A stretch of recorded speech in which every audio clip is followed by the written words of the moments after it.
For years, publishing when we live in the .NET space has been pretty straightforward. We knew we were going to IIS and we were going to be hosted on Windows. Why the heck do I need to know what a reverse proxy is? Let's mash on that.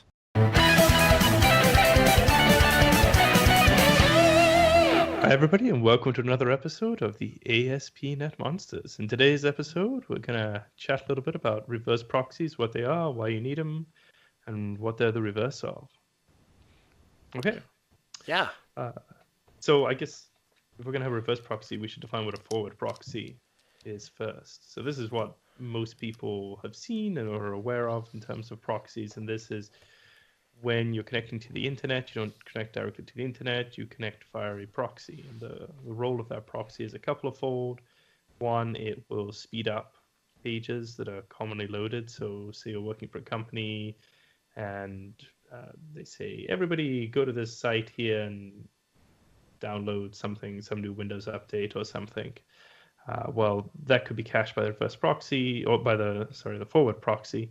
And so instead of having to go out to this website repeatedly and incurring network bandwidth, everything is already cached locally on the proxy. It can also be used to foil people's plans for going to useful websites at work, and instead block them and tell them that they can't go there for a myriad of reasons. I'm also told that there are websites out there that contain questionable content that might not be appropriate for work. I am totally unaware of any website like that. They originate in Eastern Canada, from what I'm told. I'm trying so hard right now to avoid a joke about the U.S. political situation and which websites might be blocked. But... All right. So that would be a forward proxy. So it's basically something that sits between an end user's computer and the server and reduces the load on the external servers and stuff outside of the company. Ostensibly, it provides caching. It provides some filtering on the on the outbound requests, but also it could provide a measure of security as well. It could say, it could.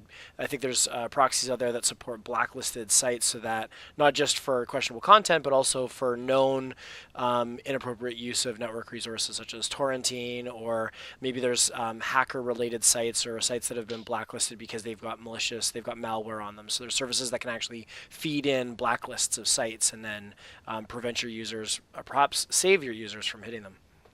Yeah, I've seen corporate proxies do some really interesting things before. Remember back when MSN Messenger was a thing, or Windows Messenger? Yes. I started a chat with my wife at one point, and she was at a fairly large organization. So I initiated a chat with her, just said hi, and then I got a message back that was kind of inserted into the conversation by that company's proxy server, saying, just so you know, this company, Inc., is monitoring these messages and we'll be storing them for...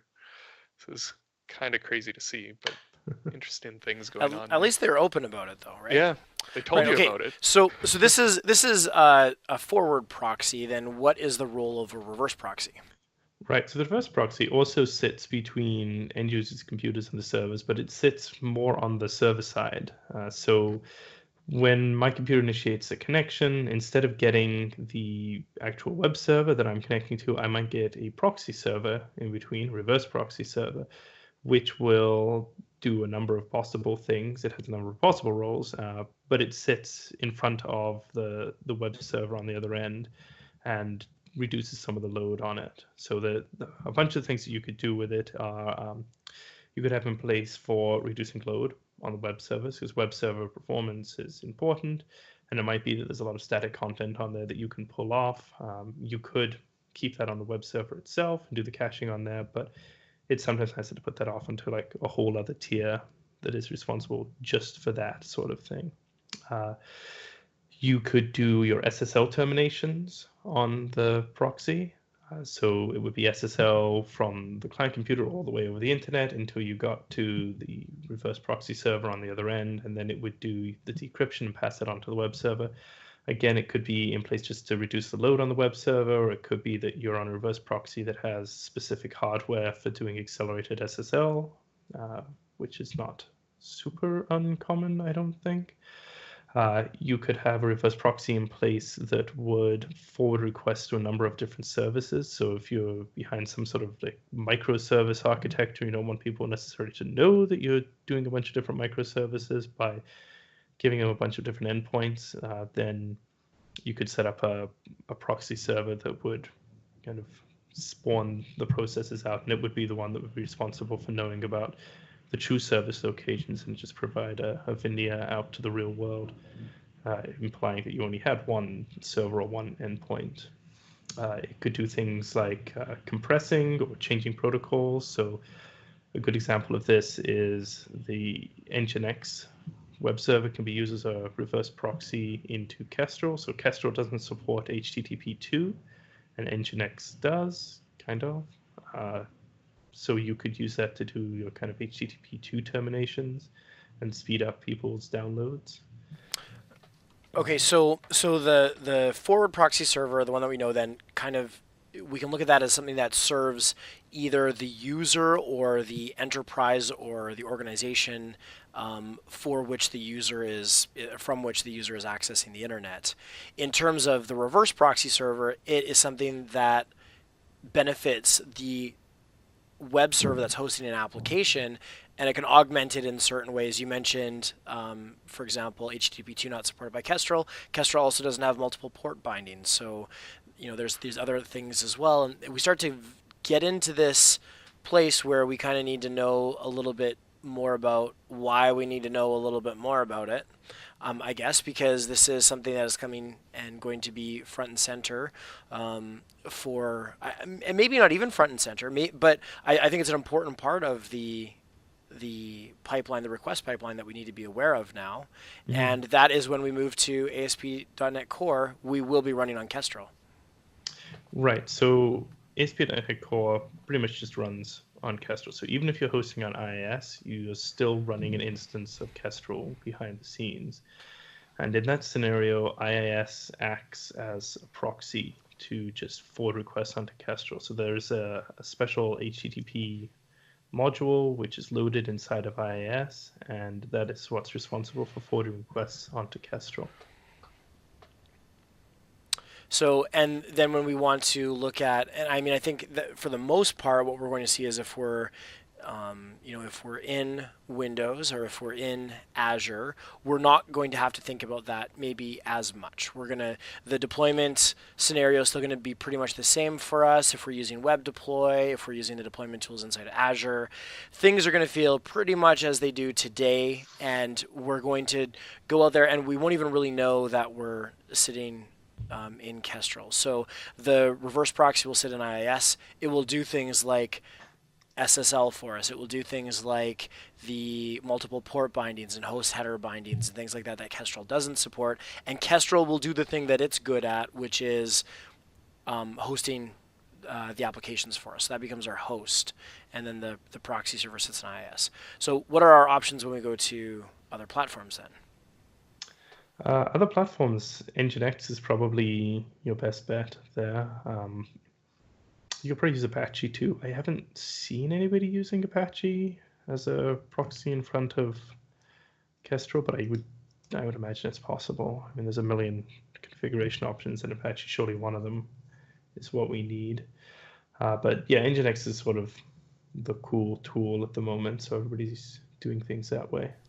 And I think that's why we've already done more than one episode on Nginx. We have indeed. Right? Yeah. Okay, so we'll make sure that we link that into our footnotes as well on this episode. Other special considerations for why reverse proxy is there? Well, we talked through a bunch of them. We can use it for securing stuff with SSL. We can distribute the load or reduce the load on expensive backend services. We can hide information about our server. So it's possible that maybe there's some security flaw in the server that we're running and we know about it, or people know about it. By putting that proxy server in place there, we can strip out any extra information that server might be accidentally sending back.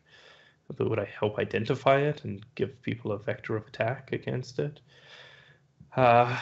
We could probably do some denial of service attack blocking at a reverse proxy level, but that would be, I don't think you would generally want to do that at that level. You want to do that before it even hits reverse proxy. Right. Yeah. Uh, And then I know that some people have used reverse proxy in a scenario, having a configuration where headers are inspected before and they do something with versioning as well. Where yeah, I guess you could use it for versioning too. So perhaps if there was like a V2 or a V1 endpoint, then you could use that to route content differently to different services behind the scenes. Right. Right. So lots of interesting uses for us there. And yeah, while if we decide to sit inside the .NET Windows IIS space, we probably don't have to get too familiar with it. It's probably just important to know that's another component and what's going on there and inside of our application as we execute. And it's also good to know that we've got the option to move to other platforms and that we're going to need to use something to sit there as a reverse proxy if we want more than one application running on a server. Yeah, I think where people probably run into this first is they have an app that's up and running, built ASP.NET Core, and they go do the thing that we used to always do, which is maybe start and stop the worker process in IIS. And if you do that now in ASP.NET Core, that's not necessarily going to reboot your application the way you think it will, because it's only that IIS piece, the reverse proxy piece, that's going to get restarted, not necessarily the Kestrel web server that's hosting it. I'm not sure, it might actually kill the process. Pretty sure it'll kill the process, but I haven't tested that for sure. But definitely something that would be interesting to look at. Mm-hmm. Yeah, something we can do with maybe even an in-memory caching test or something like that, and then cycling IIS or whatever. Yeah. Yep. Very cool. So some interesting tidbits there. Yeah, I like to think that it's a great pattern for people to use.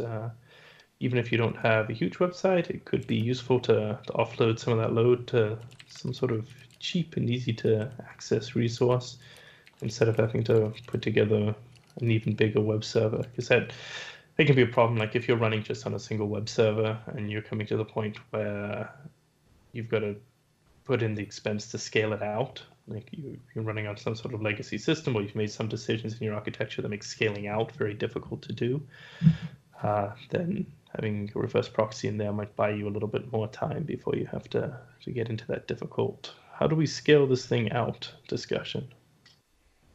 Right. Okay, well, I think that's pretty much everything that I had on proxies, reverse, forward, or any other type. Are there other types of proxies that we could talk about? We've got forward and reverse proxies. What about up and down proxies? Are those a thing? There's some voting proxies. Voting proxies? Yeah. This happens in U.S. elections. Do you know, I heard that for the next U.S. election that they're going to require that all candidates are adults. Ooh, that's going to make for some interesting debates.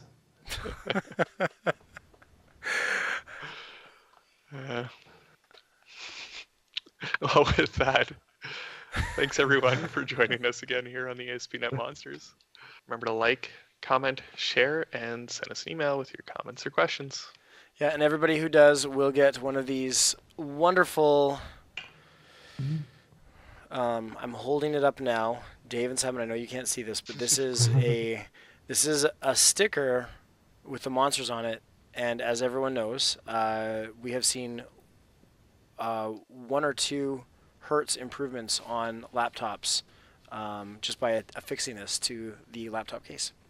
Yeah, true story. Absolutely. Okay, thanks a lot, everyone. See everybody next time. Cheers.